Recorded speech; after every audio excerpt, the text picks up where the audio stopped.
Assalamualaikum warahmatullahi wabarakatuh. Perkenalkan, saya Nurul Fadilah dengan NIM 2130401100. Kali ini saya akan mempresentasikan hasil wawancara saya mengenai studi kelayakan bisnis pada warung sembako dan barang harian di toko Unimid.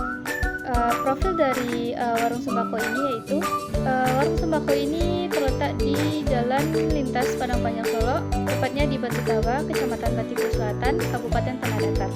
Warung ini berdiri pada tahun 2015, yang mana warung ini dikelola sendiri oleh Ibu Mit dan keluarganya. Modal awal pendirian dari warung sembako ini yaitu sebesar 20 juta rupiah. Selanjutnya, konsep studi kelayakan bisnis. Yang pertama itu dari aspek hukum.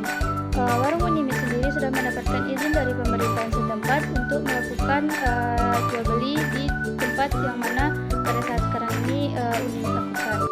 Yang kedua yaitu dari aspek pemasaran. Pada aspek pemasaran, Unimid hanya melakukan pemasaran melalui promosi dari mulut ke mulut, tanpa adanya promosi yang dilakukan secara online melalui media sosial. Selanjutnya yaitu dari aspek produksi. Untuk produksi sendiri, Ibu Mit merupakan pedagang harian yang mana beliau menyetok barangnya 1-2 kali dalam seminggu, yang mana barang ini dibeli pada agen dan grosiran terdekat. Jadi itu desain studi kelayakan bisnis. Yang pertama yaitu dari aspek ekonomi. Dari posisinya saja ini sudah sangat strategis, yang mana warung harian dan sembako Ibu Mit ini terletak di dekat sekolah dasar dan juga di lingkungan yang padat penduduk. Ini merupakan potensi yang sangat besar, yang cukup besar untuk warung sembako ini.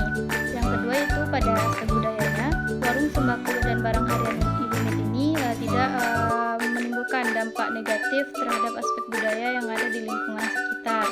Selanjutnya itu dari aspek teknologi sendiri. Dalam menjualkan produk, Ibu Mit tidak menggunakan teknologi sama sekali dalam melakukan jual beli pada warungnya. Selanjutnya itu pada aspek sumber daya manusia. Pada warung sembako dan barang harian Ibu Mit ini, beliau tidak memiliki karyawan, melainkan hanya dibantu oleh suami dan anak-anaknya saja. Selanjutnya yaitu dari aspek pasar dan pemasaran. Dari aspek pasar, target pasar yang Ibu Mit targetkan yaitu pada anak sekolahan, karena warung ini terletak di dekat sekolah, dan juga target pasarnya yaitu masyarakat sekitar, karena di sekeliling warung Ibu Mit juga merupakan daerah yang padat dengan penduduk. Strategi pemasaran yang dilakukan oleh Ibu Mit sendiri yaitu tidak melakukan promosi melalui media online, melainkan hanya dari pengunjung yang datang dan mempromosikan langsung, dan juga dari mulut ke mulut. Selanjutnya yaitu POAK dalam studi kelayakan bisnis. Yang pertama yaitu planning. Yang pertama yaitu dari riset pasar. Pada target sembako barang harian ini yaitu anak sekolah dan masyarakat setempat. Selanjutnya yaitu rencana penjualan produk. Produk yang disediakan yaitu barang harian sesuai dengan kebutuhan yang dibutuhkan oleh masyarakat sekitar, dan juga jajanan-jajanan yang diinginkan oleh anak-anak sekolah. Yang selanjutnya itu stok barang. Ibu Mit sendiri melakukan stok barang yaitu 2 kali dalam seminggu. Itu dilakukan yaitu dengan membeli langsung kepada agen dan grosiran di terdekat, yang mana sudah menjadi kepercayaan dan langganan dari Ibu Mit sendiri. Yaitu aspek organizing. Dari aspek organizing ini, Ibu Mit tidak memiliki karyawan, karena Ibu Mit mengelola warung ini dengan suami dan anak-anaknya saja. Selanjutnya itu dari penataan warung. Ibu Mit menata warung sedemikian rapi supaya terlihat bagus dan menarik bagi masyarakat dan anak-anak yang ingin berbelanja, dan mereka juga tidak susah untuk mencari barang yang mereka inginkan karena sudah tertata dengan rapi. Selanjutnya itu aspek exciting, yaitu Ibu Mit sendiri memberikan pelayanan yang bagus kepada pelanggan yang berbelanja di warung dia.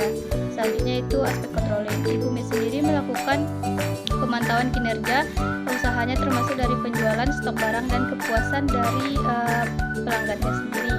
Selanjutnya itu evaluasi dan penyesuaian. Berdasarkan hasil pemantauan, Ibu Mit melakukan evaluasi penyesuaian yang dilakukan untuk meningkatkan efisien dan efektivitas usahanya. Misalnya dia mungkin melihat stok barang dan membeli barang yang mungkin sangat laris di warungnya ini. Selanjutnya itu dari segi sumber daya manusia. Pada warung barang harian dan sembako Ibu Mit ini, beliau tidak memiliki karyawan karena beliau mengelola warung ini dibantu oleh suami dan anak-anaknya.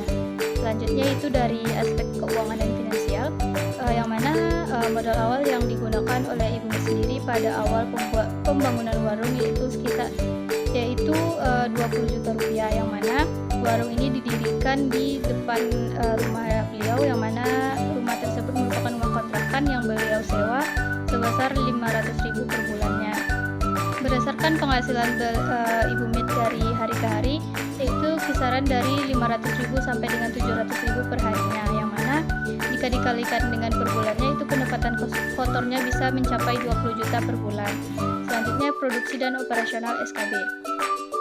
Yang pertama itu dari pemilihan produk dan manajemen stok. Ibu Mit memilih berbagai jenis sembako dan barang harian yang cocok untuk dia jual di lingkungan sekolah dasar dan lingkungan masyarakat. Selanjutnya dari kualitas produk sendiri, Ibu Mit bekerja sama dengan agen dan grosiran terpercaya untuk mendapatkan kualitas produk yang baik.